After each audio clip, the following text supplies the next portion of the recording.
It is amazing how compliance is the ultimate equalizer for compliance, isn't it? Because if the food tastes great, then the athlete all of a sudden is on board.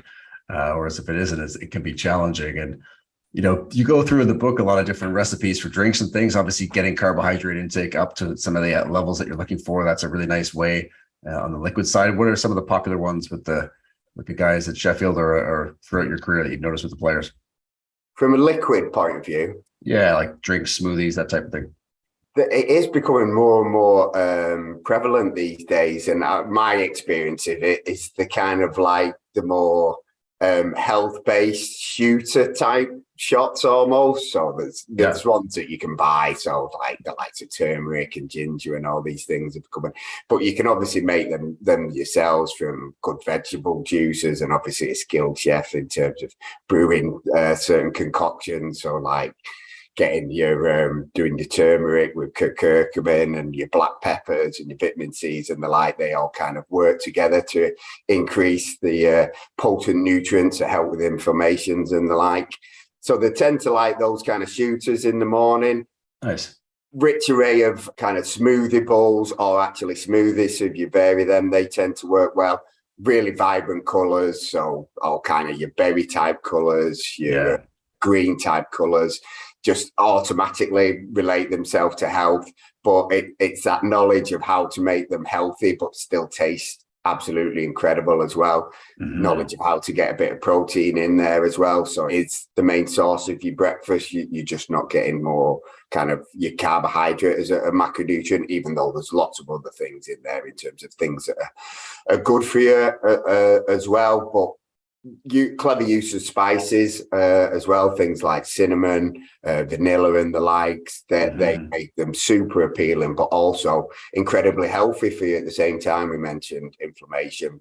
Both those spices relate to inflammation and lots of other benefits as well. And obviously liquid, when athletes don't have much of an appetite after they've worked really hard, or they've come out of strength training. So obviously whey protein that goes into a lot of the shakes, that's the fastest form of getting our amino acids into the body. And also can be a really condensed format of carbohydrates, and having that kind of fructose and glucose blend in there as well can maximize the transportation of carbohydrates back into the muscles and the liver, just to promote that quick recovery. So liquids do come into there quite a lot, but food first all the time. There can be problems with liquids in terms of it's sometimes just viewed as a snack or something that I'll just add on to my diet, and they can be quite calorific.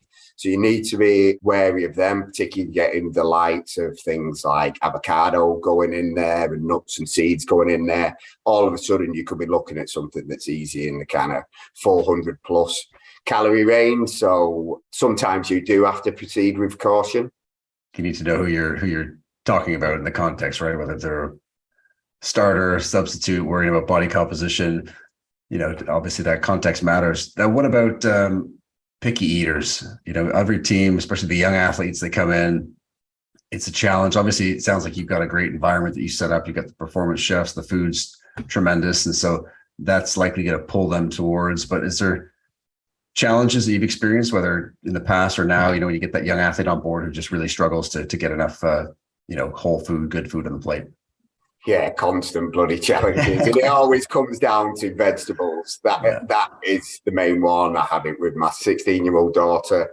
They're just young men. They're used to kind of a bit of a refined, highly processed diet, and their taste buds have changed, adapted to high salt, high sugar, high refined grains and the like. So they can find vegetables incredibly bland when it comes to eating them, but that's when it becomes about the cooking skills. So obviously the cooking skills of the chef, but it's about they're in charge of their nutrition the vast majority of the time. They're looking after themselves, and they can be, these young men are just thrown into the big bad wide world. They could have come through an academy or a kind of boarding structure where all the meals are provided to them. Taken care of. All of a sudden, they signed for a club as a pro. They're 18-year-olds who've got all this money, but they've never cooked anything for themselves in the kitchen. So one, it's scary. Two, they don't have the skills. Three, they're affluent enough to go out and eat all the time. Uber so Eats it's a huge problem.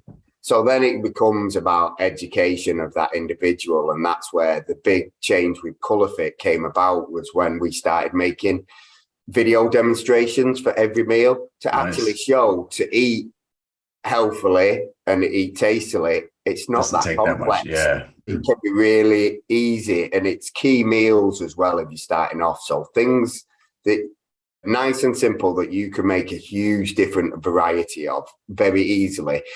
So they're not just copying from a recipe all the time. So meals that lend itself to this type of structure are like stir fries, casseroles, tray bakes and the like. There's loads of ways that you can build that to suit your goal, and you can educate them around that, but also make the vegetables within that meal incredibly tasty. And that is just coming down again to a little bit of knowledge around herbs and spices. But they can also buy a lot of pre-packaged ones now that are pretty healthy. You have to be aware there are some bad ones out there, but modern market, good place to start for a lot of young athletes.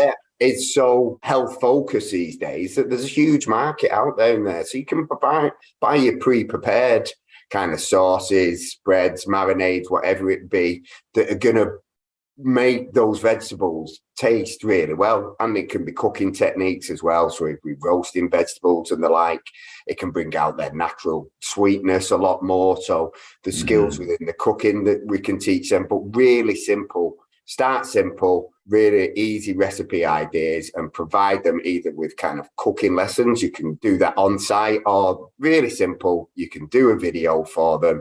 Anybody can start a WhatsApp group or do it on a cloud drive, where you'd say Google Drive, where they can just link to these videos, access them for free anytime. It's kind of monkey see, monkey do, visually appealing again. And that, like I say, those video demonstrations for me have been the biggest jump in our adherence to players just giving it a go.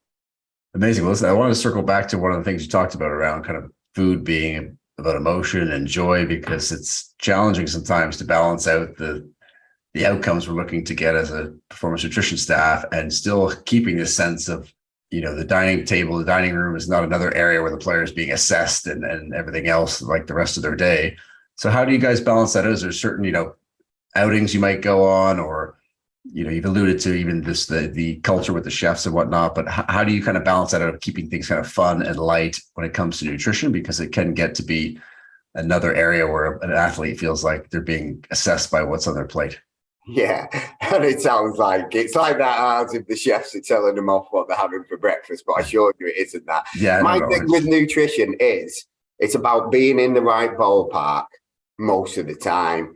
If you're super over prescriptive, you're weighing your foods, etc. I know that's necessary for some athletes, whether it be a weight category athlete or a bodybuilder and the like, an aesthetic athlete. But in the main, it isn't required, long as you've got a good natural gauge for what's going on. So again, you hear these rules like an 80-20 rule. So eat right 80% of the time, and you can have a bit more freedom 20% of the time. And like I said, food, it can bring so much joy. It's about enjoyment. It's one of life's great things. So it's having that balance about doing the right thing, but also being loose enough to sometimes allow them chocolate or birthdays to bring certain treats in and the likes. But again, healthy food can be tasty if you do it right. So you can get the best of both worlds as long as those cooking skills are right, and you make them visually appealing. You have that variety in what you're presenting to them. You might focus on kind of different types of cuisines on certain days. And I can't take the credit for this. Our nutritionist Lee Rijkaards came up with this, and we did have on birthdays that players brought in cakes and donuts and whatever they wanted, just basically treats. And we told them we wanted to change that. That went down like a fart and a lift, certainly. But what he did instead was that he said, right, when it's your birthday, tell us what your favorite foods are or your favorite type of cuisine. And on that day, we're going to cook that type of food. Nice. So this is quite new, and we've had a couple of birthdays since, and it's gone down an absolute storm. Amazing. The first two guys were kind of Caribbean-based food. I've got to tell you, it was absolutely incredible. And the lads just bought into it so much when it actually happened. I had plantain for the first time in my life, and that was like, where has this been all my life? Delicious, right? Absolutely